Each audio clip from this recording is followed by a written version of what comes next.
Rita Constantino gosta de explorar lugares abandonados. O Urbex é um fenómeno que, em inglês, significa Urban Explorer, exploração em zona urbana. Começou muito por querer mostrar às pessoas coisas que estavam perdidas no tempo, paradas, porque às vezes nós entramos em locais em que são autênticas cápsulas do tempo. Aquilo parece que parou. Nós entramos, está intacto como os donos deixaram há 10, 15, 20 anos atrás. E isso é maravilhoso, parece que é um museu só para nós. Animais super fofos. Rita documenta tudo com fotografias e vídeos na conta do Instagram. A minha mãe, quando vê os meus vídeos, fica maluca. Aquele móvel ficava tão bem na nossa sala. Numa de brincadeira, obviamente, mas sim, tento não tirar nada. No entanto, às vezes toco, por curiosidade, e também para fazer os meus vídeos, dar-lhes assim um ênfase mais sobrenatural, por vezes. Raramente divulga a localização para evitar as pilhagens. Entra sem pedir licença e já foi surpreendida várias vezes. Pode acontecer muita coisa. Podemos cair, podemos deparar-nos com morcegos, aranhas, todo o tipo de animais, ratazanas, ou seja, temos mesmo de ir com alguma cautela. Normalmente levamos sempre lanternas e LEDs connosco.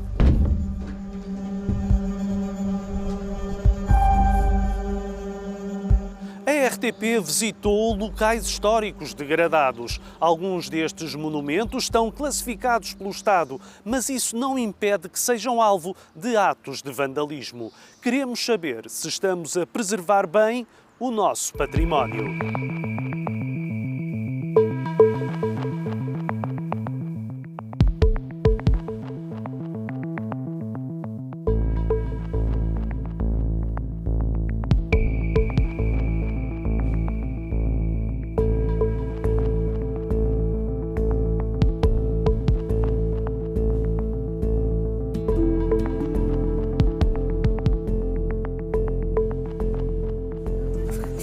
Tchau, obrigada. Rita Constantino é guia de turismo e está habituada a mostrar o melhor que o património cultural de Sintra tem para oferecer. 2 turistas alemães visitam o Palácio da Pena. In the 19th century, we had a king. He was from your country. Dom Fernando II. He married with one of our powerful queens, Dona Maria II. The Triton, it's the guardian of the palace, all right?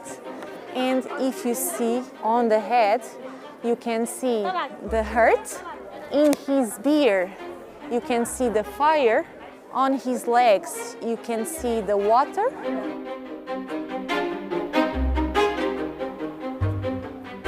Foi por altura do Covid que Rita começou a entrar em sítios abandonados, partilhando as suas aventuras com os seguidores do Instagram. Já fui apanhada pela polícia, por caseiros, já fui atacada por animais. A mais bizarra de todas foi uma casa onde eu entrei e fui atacada por todos os animais quase possíveis e imaginários e pronto. Ou seja, eu entrei num lado do portão, tinha 10 porcos, mais ou menos a virem em direção a mim, porcos gigantes, e eu só tive tempo de agarrar nas laranjas que estavam no chão e mandar as laranjas aos porcos. Eu fugi, entrei na primeira janela que achava que dava acesso à casa, mas não dava. Dava acesso a uma garagem e lá dentro tinha avestruzes. E então eu fui bicada pelas avestruzes. Quando não está a trabalhar, visita sítios arruinados. Oh, Rita, é melhor não. Vamos ver aqui outra maneira. Do outro lado, vamos dar a volta.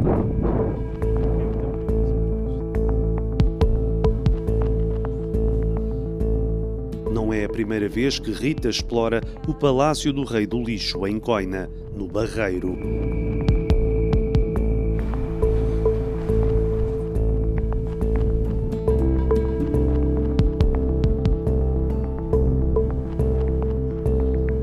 Este palácio já incendiou 7 vezes.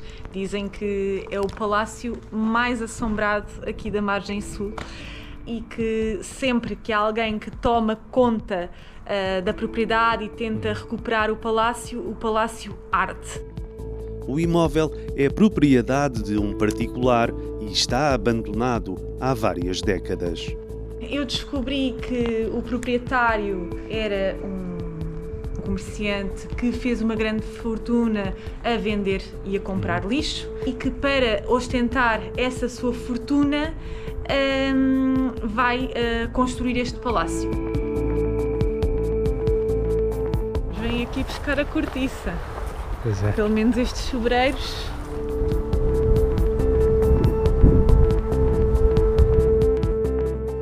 Sempre que vejo estas varandas em palacetes, eu finjo sempre que sou uma princesa. Às vezes brinco nos meus vídeos e começo a dizer: olá, meu povo, olá!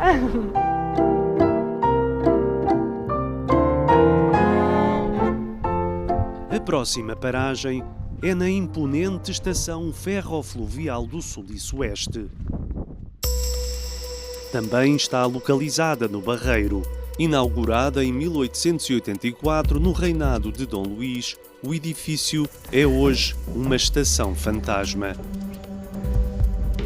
Rita consegue infiltrar-se facilmente, percebendo que o interior foi completamente vandalizado.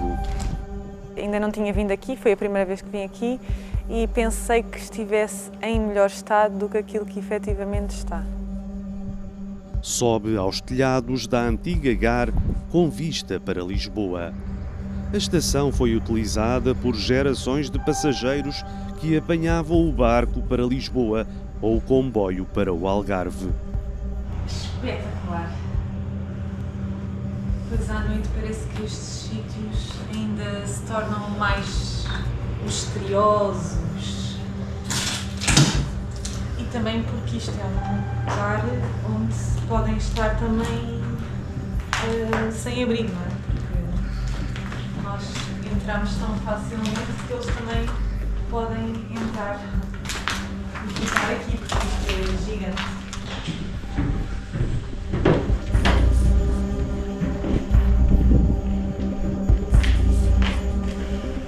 Temos aqui um calendário de 2009. Caminhos, propostas.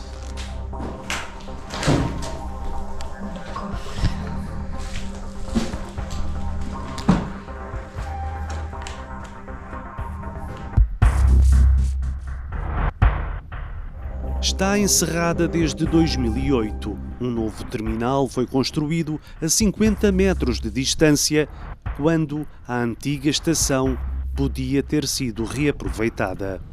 Não faz sentido completamente nenhum, ou seja, não faz qualquer tipo de sentido estarem com esta estação que tem uma boa estrutura, não é? Podiam ter reaproveitado a estrutura e fazer algo diferente e foram construir uma estação completamente nova aqui ao lado. Carruagens desativadas foram esventradas por sem-abrigo. A estação dos barcos do Barreiro pertence às infraestruturas de Portugal. A RTP contactou a empresa, não obtivemos qualquer resposta. Este monumento, pelo menos, deviam fazer qualquer coisa, exatamente porque é um monumento que tem imensa história, não só o rei que passou por aqui, o rei Dom Carlos I, mas também é a história dos comboios de Portugal. A 25 de setembro de 2017, a Direção-Geral do Património Cultural abriu um procedimento de classificação do complexo ferroviário do Barreiro, que inclui a estação. Uma providência cautelar instaurada pelas infraestruturas de Portugal impediu que o processo fosse concluído. O processo de classificação não englobava apenas o património imóvel, tinhas também a componente do património móvel, de algumas carruagens, e é sobretudo sobre a integração desse património móvel circulante que a CP se manifesta contra, e desde então o processo está em contencioso e não foi ainda possível avançar com o procedimento, que deveria já estar a passar há muito tempo para uma segunda fase. O que é que o Estado pode fazer nestes casos? Nestes casos, responsabilizar o proprietário, que é o principal responsável pela conservação e manutenção do bem que se encontra em vias de classificação. Ricardo Raimundo publicou um livro sobre edifícios abandonados, descrevendo as histórias de inúmeros imóveis degradados em Portugal. A cidade de Lisboa acaba por ter mais de 50 mil espaços desabitados, muitos deles com interesse histórico. O Palácio da Quinta das Águias está abandonado desde os anos 80. Situa-se na Rua da Junqueira, em Lisboa, e é património da Banca. Tem cerca de 42 quartos, dos quais 32 são suítes. Na época, no início do século XXI, 2003, 2004, tentou-se pensar numa requalificação, nomeadamente transformar o espaço num hotel de 5 estrelas. Podemos ver que o edifício foi sendo objeto de algumas ações de vandalismo, nomeadamente os grafites, mas também alguns roubos. António Bravo denunciou nas redes sociais a demolição iminente do dispensário do Cais do Sodré, construído nos anos 30. Eu tento realmente dar uma voz porque sinto que há cada vez menos moradores portugueses aqui e os estrangeiros que vêm para aqui parar não fazem ideia, por isso a eles não lhes faz grande diferença. Eu percebi porque estava habituado a ver o dispensário, que era a unidade de saúde familiar aqui da Ribeira das Naus, aberta, e de repente estava fechada e tinha uma cerca à volta, e a minha mãe, que também vive aqui, é que me disse que iam demolir e que não achava normal, porque pelos anos, pela história, por tudo o que envolve este antigo dispensário. O imóvel está numa zona de proteção, mas nunca foi classificado.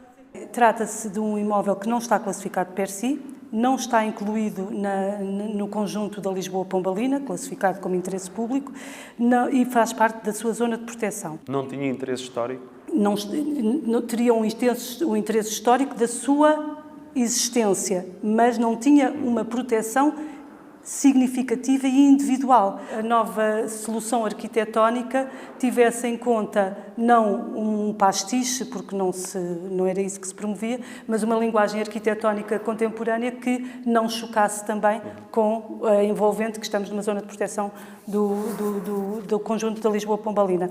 E acha que não choca? É uma linguagem arquitetónica contemporânea, é muito difícil nesta nossa contemporaneidade promovermos a execução de pastiches que também não são legítimos do nosso ponto de vista. Quem visita a Quinta Real de Caxias não esquece a Grande Cascata. Os jardins de aparato serviam de cenário durante os passeios da corte da Rainha Dona Maria I. O presidente da Câmara de Oeiras quer reabilitar o património histórico do concelho. Todo este espaço esteve abandonado mais durante 30, 40 anos, isto até 86, porque embora tivesse ocupado, funcionava aqui o Instituto de Estudos Militares, uma parte dos alojamentos, mas a parte do jardim propriamente dito e a cascata já estava abandonada há muito tempo. As estátuas originais da cascata, em terracota da autoria de Machado de Castro, estão a ser restauradas nesta oficina. Estes dois estavam recordo-me disso, completamente desfeitos. Não é? Portanto, estou a ver o que é o restauro, juntar estes cacos todos, bem, ainda falta aqui. Elas foram degradando, ninguém cuidava delas, vandalizadas. Houve, em alguns casos, com certeza, alguém, pelo menos experiente, chegou, pensando que as consolidava, chegou a injetar betão dentro da estrutura de terracota, naturalmente, com a dilatação, fez ainda pior, porque fez estalar as esculturas. Ao que parece, realmente, o canteiro, isto terá sido encomendado para ir para o Palácio de Queluz, não é? E realmente meteram-no aqui dentro, ou esconderam-no aqui dentro, porzangas que houve entre eles. Não é? E, portanto, quando a Câmara Municipal recebeu esta parte do jardim, em 1986, iniciámos imediatamente a recuperação do Jardim de Buxos e desta estrutura da cascata. Só nesta matéria, o município investiu aqui cerca de 4 milhões de euros. O património do Estado passou para a Câmara de Oeiras, à exceção do Paço Real de Caxias, que fica junto aos jardins. Cuidado aqui com as escadas. Elas são boas, mas podem estar escorregadias. O edifício está devoluto há anos, apesar de estar classificado como imóvel de interesse público. As Silvas tomaram conta disto tudo, não é? Agora, isto já devia ter sido aberto há uns anos, não é? Mas pronto, se a coisa avançar agora já não é mal. A pintura mural nos quartos faz lembrar o Palácio de Queluz. O recheio desapareceu há muitos anos. O teto ameaça ruir a qualquer momento. Painéis de azulejos foram arrancados das paredes. Estes azulejos estavam aqui. Estes azulejos é que não se recuperam. Não é hipótese. O Paço de Caxias será reabilitado por privados para desenvolvimento de projetos turísticos no âmbito do programa Revive. Mas a obra ainda não começou. O edifício está cheio de lixo e corre risco de incêndio. Foi feito um primeiro concurso. Esse primeiro concurso, ao que parece, não correu bem. Foi feito um segundo concurso e, portanto, está adjudicado ao Grupo Vila Galé. E quando é que está previsto abrir o Eu julgo que Vila Galé? Aqui, julgo que a qualquer momento as obras poderão começar. Eu estou convencido que mais uns meses e as obras começam. E, portanto, eu julgo que se tudo correr bem, dentro de 2 anos e meio, isto pode estar pronto, pode estar concluído. É fundamental que haja uma visão por parte do Estado de que património que não tem uso, que não tem uma função determinada, é melhor ser entregue aos municípios. A Câmara de Oeiras também decidiu reabilitar o Convento da Cartucha, em Caxias. Edificado no século XVII, o monumento está em vias de classificação. Funcionou como mosteiro, escola e reformatório. Neste ginásio assisti a sessões de esclarecimento do MFA. O espaço está todo grafitado. O balcão do ginásio é habitado por 2 sem-abrigo. Não, mas eles não se fechavam por fora. Não. É claro, se for muito importante eu posso arrombar isto. Mas não. São pessoas que estão autorizadas a estar aqui? Não. E vão ter que sair? Vão ser realizados da Câmara. Eu já vim cá, já falei com eles. Aproveitamos para conhecer o criptopórtico. Um longo corredor subterrâneo atravessa todo o convento. Todo este percurso, com 100 e tal metros, é o percurso do criptopórtico. De lado, aqui em cima estariam as celas e a cota aqui mais abaixo seria onde estavam a parte onde eles tinham o jardim deles, mas que foi, entretanto, muito adulterado. No centro de Oeiras encontramos um dos retiros preferidos do Marquês de Pombal. A Casa de Pesca integra um conjunto classificado como Monumento Nacional, o grau mais alto de proteção conferido pela Lei de Bases do Património Cultural. Os painéis de azulejos emolduram o lago. Consta que ele pescava lá, mas que o tanque também já foi recuperado, foi impermeabilizado, foi todo limpo, impermeabilizado. Falta reconstruir o sistema hidráulico, que ainda estamos em estudo para perceber como é que a água lá chegava ou não, mas de qualquer modo já lá pusemos carpas também, fornecidas com o apoio do Aquário Vasco da Gama, que vieram cá pôr e que estão a ser tratadas, mas as carpas não dão muito trabalho, mas também vê-se pouco. Estes edifícios estiveram abandonados, mas vão ser preservados pela autarquia. Primeiro temos que recuperar a telha que está por cima e entre a telha e estes estuques que agora se vêem, há uma estrutura que aguenta todos os estuques. Isso foi um trabalho interessante, mas sempre com o risco de que isto caísse tudo, porque estava tudo muito podre. Tudo o que caiu foi guardado e agora, neste momento já está seguro. Agora é questão de montarmos o resto, mas isto estava muito degradado. Rita marcou férias com os amigos em Espanha e França. É, sem dúvida, o meu preferido de todos, aquele que eu já visitei. Em vez de conhecer as atrações turísticas, prefere explorar casas abandonadas no estrangeiro. Esta casa é espetacular. É mesmo do género daquelas casas que nós adoramos encontrar. Não é património cultural, mas era o património de alguém. É a história de alguém. Ou seja, todos estes objetos contam as vivências de alguém que viveu aqui. Os chateaus são gigantes. Nós demoramos, em vez de demorarmos 1, 2 horas, acabamos por demorar 3, 4 horas.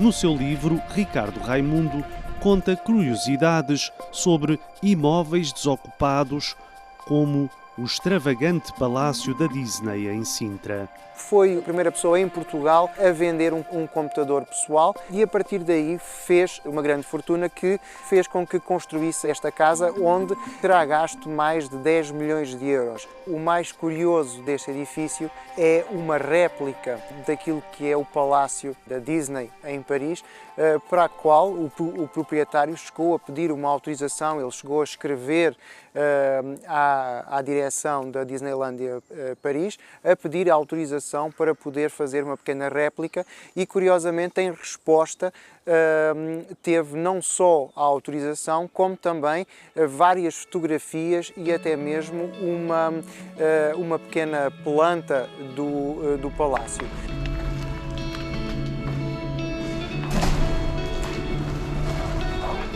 O antigo estabelecimento prisional de Santarém está classificado como imóvel de interesse público. Funcionou até 2009. Os últimos presos, penso, pela informação que tenho, foi em 2007. Tento não pesquisar logo a história toda. Pesquiso posteriormente exatamente por causa disso, para dar asos à minha imaginação. E às vezes nem era aquilo que eu estava a pensar. E é engraçado também tentar perceber o que é a minha imaginação e aquilo que realmente e efetivamente era, quando depois por trás consigo os detalhes da história. É uma prisão do século XIX que teve como função prender os militares, os generais.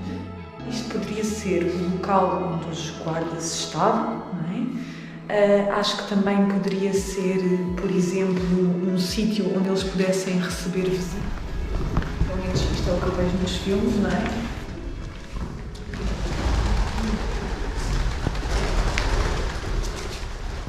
A Câmara tem um projeto para intervir no sentido em ajudar, neste caso, os estudantes que estão aqui na Universidade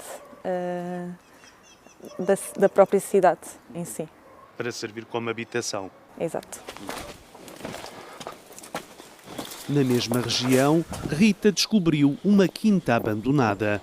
A primeira vez que eu entrei aqui, por exemplo, esta lareira estava completamente intacta e vieram destruir só porque sim. Aqui provavelmente seria uma fonte e mais lá ao fundo, que agora não conseguimos ver, mas está uma piscina gigante.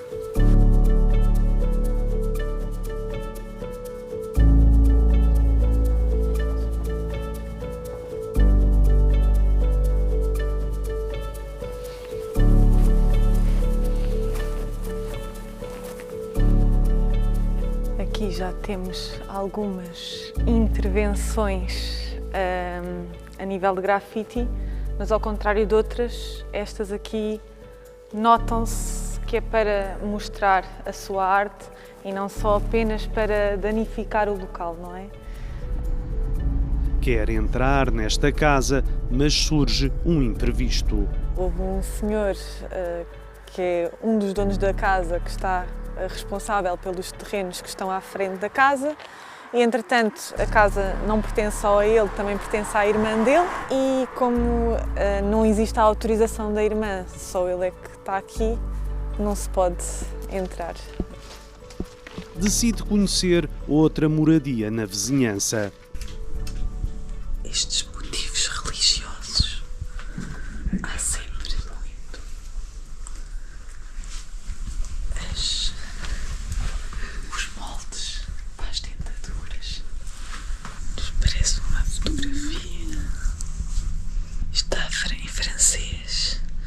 E após a voz é a carta do neto para os avós. Em Queijas há outro imóvel de interesse público em mau estado de conservação. A Casa de Dom Miguel foi adquirida pela Câmara de Oeiras para ser transformada em residência de professores, restaurante e universidade sénior. Arlete, cá vem a sua empregada. Então, obrigada. Como é que está? É habitada pela Dona Arlete, que em breve será realojada no anexo. O rei passava por aqui só para descansar. Depois seguia a vida dele, assim entrou, porque eu não sei. A Dona Arlete então viveu aqui mais anos que o rei Dom Miguel? É, sim, normalmente ele era só de passagem e eu estou cá há 63 anos, estou cá há mais tempo. No primeiro andar estão os painéis de azulejos originais que decoravam os aposentos do rei. No que diz respeito aos azulejos, os azulejos têm cerca de 2.700 azulejos, repartidos por vários painéis, sendo que 4 deles são inspirados e celebram o Cântico dos Cânticos. No fundo são as cenas eróticas do Antigo Testamento, que são representados em 4 painéis. Depois todos os outros são barrocos e ele vinha cá por causa da caça. Mas também era comum os reis terem espaços fora do palácio para usufruírem do espaço e daí os painéis eróticos, como aconteceu com muitos reis que visitavam as amantes em sítios diferentes do palácio. A lei atribui ao Estado o papel fundamental na salvaguarda e valorização do património cultural. A legislação prevê o exercício da ação popular. Também compete ao Ministério Público a defesa dos bens culturais.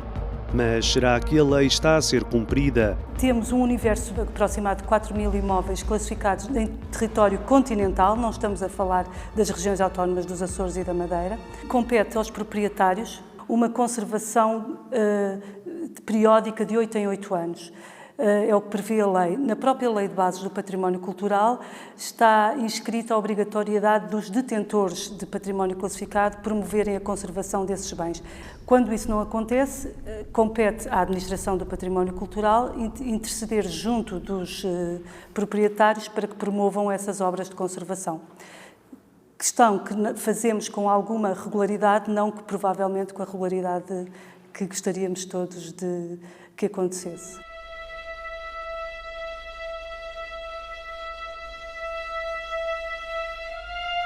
Em 2018, a RTP denunciou atos de vandalismo no Forte de Santo António da Barra, no Estoril. Conhecido como o Forte de Salazar, também foi utilizado pelas alunas do Instituto de Odivelas como colónia de férias, até ser desativado pelo Ministério da Defesa. Após a emissão da reportagem do Linha da Frente, Marcelo Rebelo de Sousa ligou ao Presidente da Câmara de Cascais, impressionado com a decadência do Forte Filipino, classificado como imóvel de interesse público. Quando saiu a reportagem da RTP, o Sr. Presidente da República ligou-me, porque tinha ficado também escandalizado, ele próprio também não sabia o que é que se passava dentro do Forte, porque queria vir visitar. Eu disse, mas aquilo não é da Câmara, nós não temos acesso, mas ele tinha visto na reportagem da RTP que havia uma rede que já estava cortada e, portanto, era por aí que entravam para... Então, mas entramos pela rede, eu disse ao Sr. Presidente, se o senhor entrar eu também entro, mas na verdade aquilo é uma propriedade que não é nem da Câmara, nem da Presidência da República. Então o Sr. Presidente disse, não deixe estar que eu vou tratar. Então lá falou na altura com o Ministério da Defesa e nessa mesma tarde viemos cá com o Sr. Ministro da Defesa, à época, com ele, comigo, com o professor Salvato Teles de Menezes, que é o Presidente da Fundação Dom Luís I, aqui em Cascais, e isso também ajudou muito a desbloquear todo o processo, porque tinha o próprio empenho do Sr. Presidente da República. Em 2018, a Assembleia da República publicou uma resolução recomendando ao Governo que protegesse o monumento. Logo a seguir, o Ministério da Defesa passou o forte para a guarda da Câmara de Cascais. em apenas um mês foi possível recuperar as fachadas e o recheio. Mas esta primeira lavagem de cara nem sequer custou muito dinheiro, porque ficou em cerca de 1 milhão de euros, não chegou a 1 milhão de euros, porque conseguimos colocar à disposição do público que pode cá vir aos fins de semana, nos feriados. Os grafites foram removidos, os azulejos foram repostos, assim como o mobiliário do escritório pessoal de António Oliveira Salazar. O próprio Exército, que tinha a responsabilidade do forte à época, já antes de ele ser vandalizado, recolheu todos os móveis e, portanto, estando eles à guarda do Exército, naturalmente foram preservados. Depois foi só preciso fazer alguma pequena requalificação de algum de parte do mobiliário. Na verdade, foi criado um mito de que tinha caído numa cadeira, aqui já na parte exterior. Daquilo que tenho estudado e daquilo que me têm contado historiadores, é que terá caído mesmo na banheira, mas que na altura o Estado Novo não quis dar essa imagem de um senhor, do Presidente do Conselho de Ministros, todo nu, caído na banheira, e portanto criou-se essa imagem de que foi a fazer a barba com o barbeiro que caiu da cadeira lá fora. Na visita que na altura tive a oportunidade de fazer com o Sr. Presidente da República, que estavam os azulejos todos partidos, tudo vandalizado, eu levei algumas peças, alguns azulejos partidos, para investigar onde é que eles tinham sido feitos.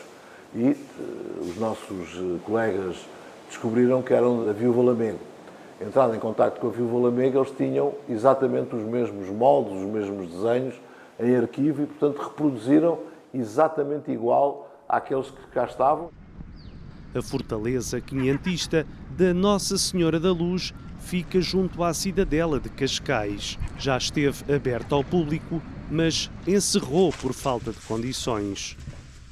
Estamos num dos baluartes da fortificação, que tem criadas estas áreas que parecem diminutas, não eram certamente para armazenamento, mas sim para robustecimento do próprio baluarte, fazendo um intrincado de paredes ortogonais que robusteciam a própria estrutura. É aqui que conseguimos mesmo ver a antiga torre do século XVI. Conseguimos ver um bocadinho deste lado, conseguimos ver um bocadinho no alto da fortaleza e no pátio da fortaleza, então, conseguimos ver a maior área exposta. Eu diria que é uma das grandes pérolas que Cascais tem. A fortaleza está classificada como imóvel de interesse público e é património do Estado. A batalha final, digamos assim, que é a Fortaleza Nossa Senhora da Luz.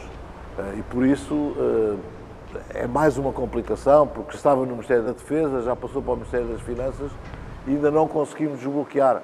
Quem sabe se, ao também evocarmos hoje a Fortaleza Nossa Senhora da Luz, se consegue dar o mesmo clique que se deu aqui para a recuperação do Forte Santo António da Barra.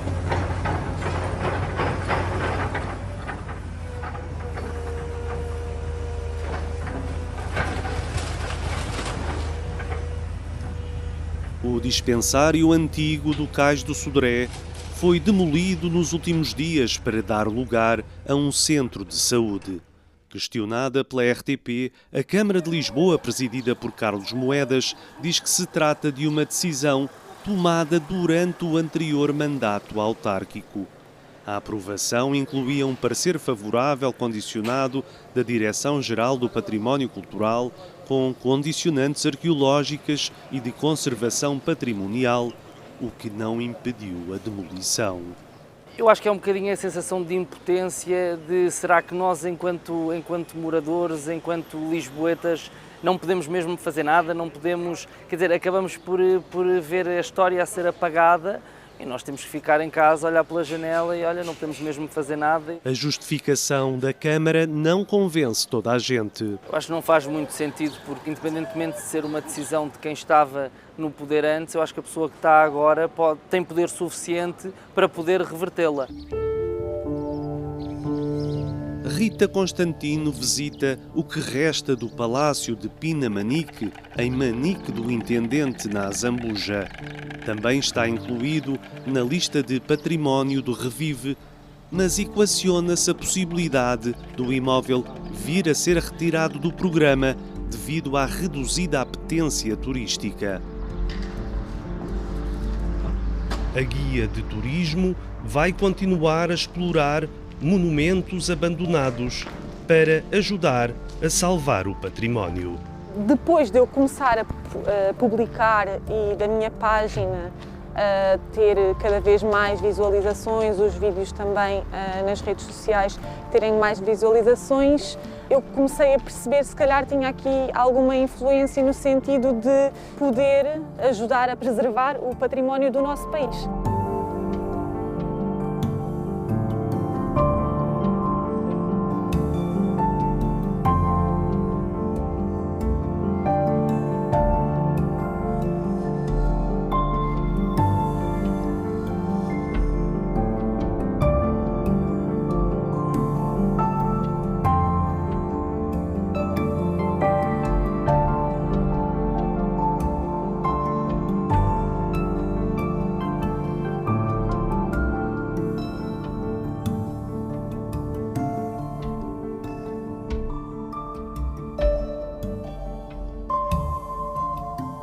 Esta reportagem está disponível em rtp.pt.